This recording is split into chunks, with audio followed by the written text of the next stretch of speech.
Eң абзел садақа дейді. Дастарханда тамақ жеп атып, еркек өзінің аялға бір салып қойса дейді, бір лұқманы. Манты жеп атасыз да, чаныңыз алда камбер өзіңді аш дейді. Жепілкасымен мұнда қылдан, камбердің аузыға бітті карточканы сап қойды да. Пайғамбар айтты, ең чоң садақа ушул дейді. Иза саққар ражул имраата ужир. Егер еркек аялını суғарып қойса де чоң соғып қой болады дейді. Елестетіңіз де? Тескесін жосаң бұл оғышын ба? Шашпай тұр. Ең чоң садақа дейді. Кечінде тұрғын келмейді.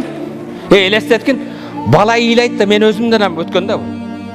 Тұр, илап атады дейсің да. Сен тұрсаң болмай, бала серігі ға. Су içем дейді да.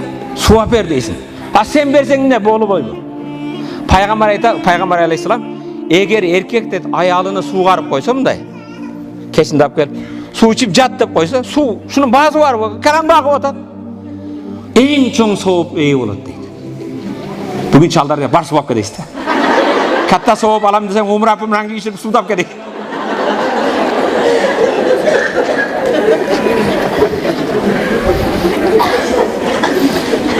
Düşünіңіздер, бетте баяғы бір карточкада бір тіштем етті емес. Мәселе отырған келіндердің балдарына раста.